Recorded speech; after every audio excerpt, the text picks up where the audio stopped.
गोपाल राधे गोविंद राधे गोपाल राधे गोविंद राधे गोपाल राधे गोविंद राधे गोपाल राधे गोविंद राधे गोपाल राधे राधे राधे गोविंद गोविंद राधे राधे राधे गोविंद गोविंद राधे राधे राधे गोविंद गोविंद राधे राधे राधे गोविंद गोविंद राधे राधे राधे गोविंद गोविंद राधे राधे राधे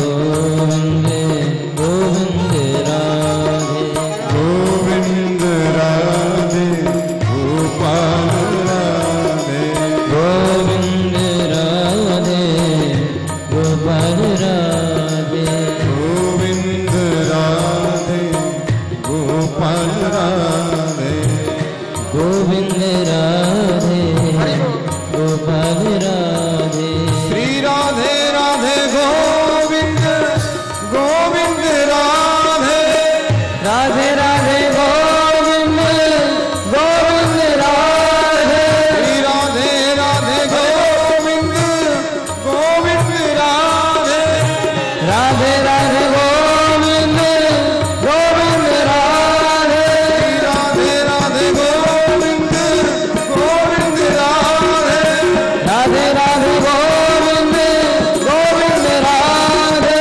राधे राधे गोविंद गोविंद राधे राधे राधे गोविंद गोविंद राधे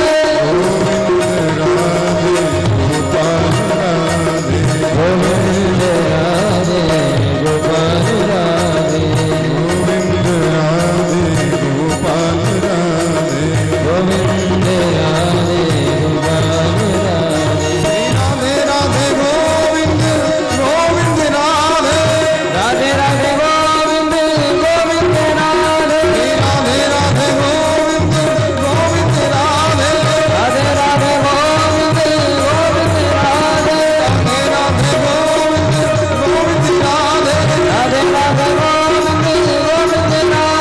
गोविंद राधे राधे राधे गोविंद गोविंद राधे राधे राधे गोविंद गोविंद राधे राधे राधे गोविंद गोविंद राधे राधे राधे गोविंद गोविंद राधे राधे राधे गोविंद गोविंद राधे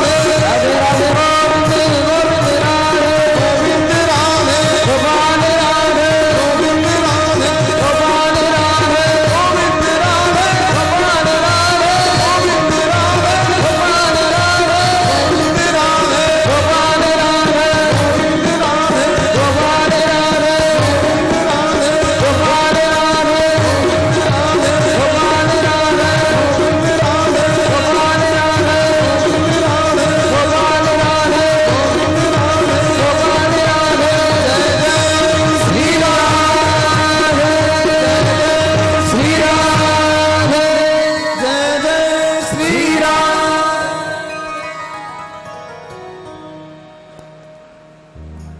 परम मंगलमय परात्पर अखिलेश्वर अकारण करुणा वृणालय भक्त वांछा तड़िद्युत विनुद्युत पीतांबरधारी श्री बालकृष्ण लाल की वांगमयी व्रतमूर्ति श्रीमद् भागवत महापुराण जिसके पठन पाठन अर्चन बंधन मनन श्रवण दर्शन से अखिल जीव समुदाय के पाप विनाशक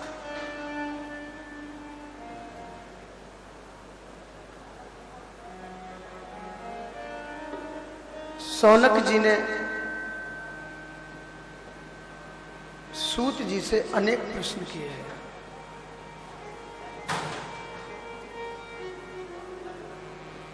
ब्रह्म नद्याम सरस्वत्याम आश्रमा पश्चिमे तटे सम्यक प्रास इति प्रोक्तः ऋषिणाम सत्र वर्धन। व्यास जी का आश्रम सम्यक प्रास आश्रम है। कलकल निनादनी सरस्वती का पावन तक व्यास जी ने सुखदेव जी को सनई सनई भागवत अध्ययन कराया। भागवत को आत्मसात करने के बाद वो आत्मा राम सुखदेव जंगल में चले गए। सुखदेव आत्मा राम है। आत्मा रामश्च मुनियो निर्ग्रंथा अप्तरुक्रमे कुर्वन्ते अहितुकिम भक्तिम मिथ्यम भूत गुणो हरि। आत्माराम जो अपने में ही रमण करते हैं, उन्हें दूसरे से कहा लेनो देनो जब अपने में ही रमण करें। आत्मा रामस्य मुनियो, भैया आत्माराम कौन हो सकता है? बोले जो निर्ग्रंथ है, जिसके जीवन में कोई ग्रंथि नहीं है, वही वास्तविक आत्माराम हो सकता है। सुखदेव जी तो जन्म से सन्यासी हैं। यहां तक शिखा सूत्र कोपिन की भी कोई ग्रंथि नहीं है। यदि कोई सन्यासी भी होता है तो कोपिन की तो ग्रंथि होती ही है, लेकिन सुखदेव ऐसा सन्यासी है किसी प्रकार की ग्रंथि नहीं है। क्योंकि संस्कार की वहां आवश्यकता है जहां पर कोई ग्रंथि होती है। हमारे यहां संस्कारों की बड़ी परंपरा है। 16 संस्कार। जन्म लिया, मृत्यु पर्यंत संस्कार ही संस्कार है। जन्म हुआ, नामकरण संस्कार, कर्ण भेदन संस्कार, अरे संस्कार ही संस्कार। वैवाहिक संस्कार, अनेक संस्कार हैं। बाद में हो जाता है अंतिम संस्कार। बोलो जय श्री कृष्ण। हाँ, इसका नाम ही है अंतिम। लेकिन जिस जीवन में ग्रंथि है वहां संस्कारों की आवश्यकता है। सुखदेव के जीवन में कोई ग्रंथि नहीं है, जन्म से सन्यासी है। आत्मा रामस्य मुनियो निर्ग्रंथा अप्तरुक्रम कुर्वन्ते अहितुकिम भक्तिम मिथ्यम भूत गुणो हरि। एक निर्ग्रंथ है और हरि भगवान इनके चित्त में है।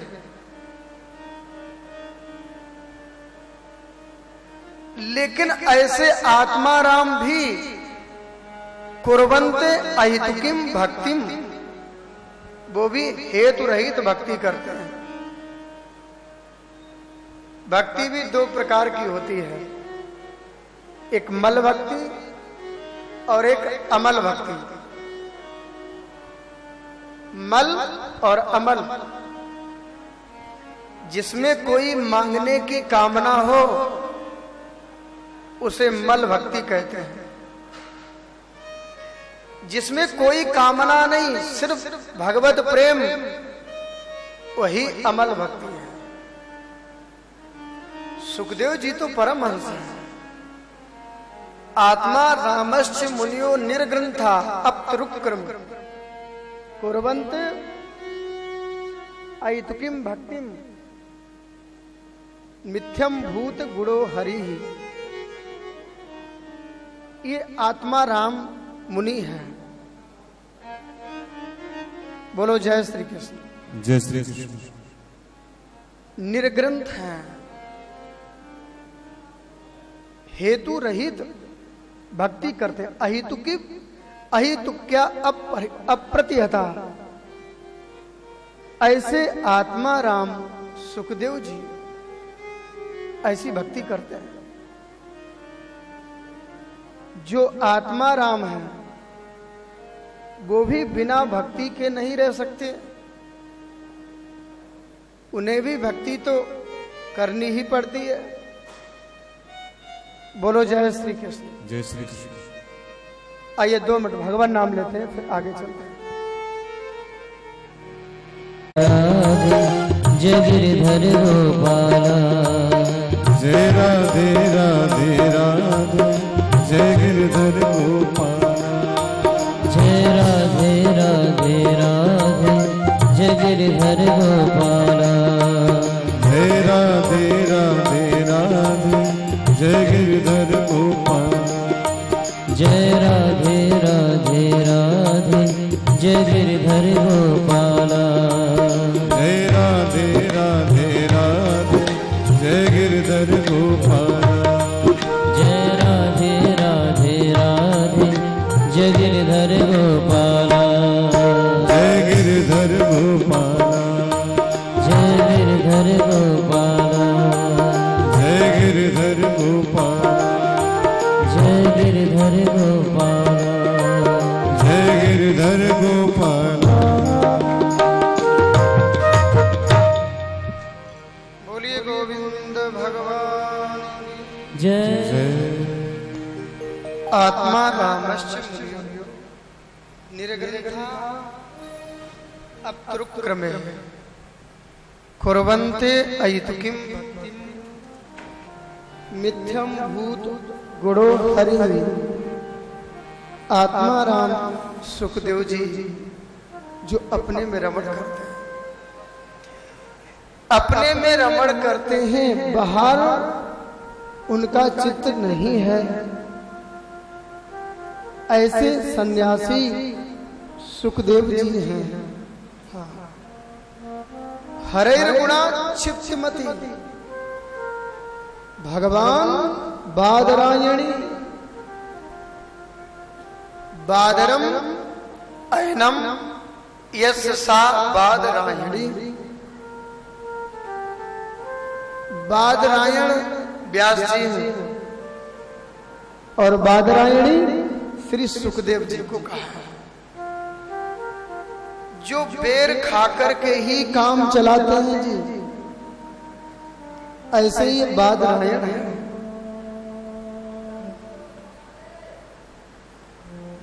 ऐसे निर्ग्रंथ श्री सुखदेव जी। प्रश्न किया, महाराज ये बताओ क्या कृष्ण कथा सुनने की इच्छा है? कृष्ण कथा सुननी है तो पहले परीक्षित का प्रसंग सुनना पड़ेगा। बच्चे कृष्ण कथोदयम, कृष्ण कथा परीक्षित के जीवन से प्रारंभ होती है। तो परीक्षित के जन्म की कथा है। बोले यदा मृधे कौरव सृंजयाना वीरे सतो वीरगतिम गतेषु ब्रकोदरा विद्य गदा विमर्शे भगनोरुदंडे धृतराष्ट्रपुत्र। ये उन दिनों की बात है। ये उन दिनों की बात है जब महाराज धृतराष्ट्र अन्याय पूर्वक अपने पुत्रों का पालन कर रहे थे।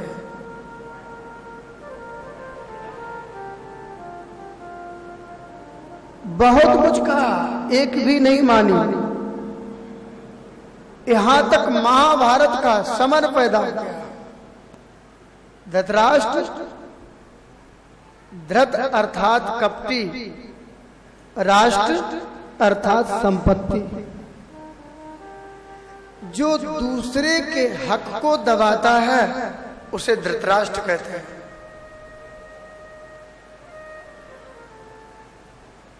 बोलो जय श्री कृष्ण।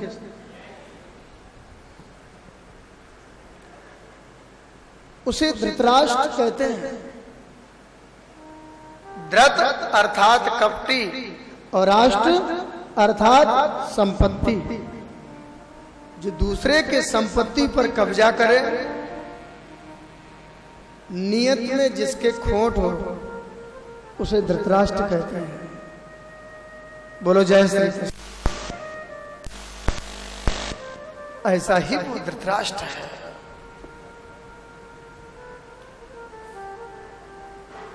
भगवान स्वयं शांति दूत बनकर के आए सभा में, लेकिन एक भी बात नहीं मानी दुर्योधन ने। एक भी बात स्वीकार नहीं की। जब भगवान ने कहा कि पांडव तुम्हारे चाचा जी के बेटा है ना? बोले हाँ जी। आपके भाई हुए? बोले हाँ जी। संपत्ति में आधा अधिकार उनका होता है? बोले ना जी। अरे वाह, ऐसा दुर्योधन है। ऐसा जो होता है वो सुयोधन होने पर ही दुर्योधन ही रहता है। महाभारत का समर पैदा हुआ, सारे कौरव मारे गए। महाभारत युद्ध की समाप्ति पर भीम की गदा ने दुर्योधन का उरुदंड का भेदन कर दिया। दुर्योधन घायल अवस्था में पड़ा हुआ है। आकाश के पक्षी मृत शरीर समझ करके आकर के बैठ जाते हैं। बोलो जय श्री कृष्ण। आकर के बैठ जाते हैं। इतने में गुरुपुत्र अश्वत्थामा आता है। मित्र, हमने तुम्हारा नमक खाया है, मुझे बताओ मैं आपकी क्या सेवा कर सकता हूं? तुम्हारी अंतिम इच्छा क्या है?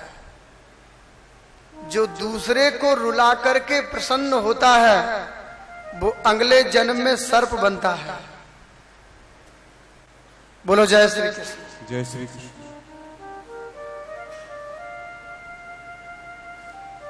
मित्र, हम इतने भाई थे, सबके सब मारे गए। मेरे शत्रु 5 भाई थे, पांचों के 5 अब भी जीवित हैं। उनमें से एक भी मर जाए तो कुछ तो हृदय को चैन मिले। मित्र, ये बात है। तुम एक की कहते हो, मैं अभी 5 का सिर लेकर के आता हूं। ऋषियों, अश्वत्थामा रात्रि में ही आता है, लेकिन द्वारकाधीश के नेत्रों में नींद कहां? आज पांडवों ने विजय की प्रथम रात्रि बड़े धूमधाम से मनाई। हम विजयी हो गए हैं। रात्रि में साए साए ठंडी हवा चल रही थी। पांडव अपने शिविर में सोए हुए थे। द्वारकाधीश अर्जुन के पास आए। अर्जुन,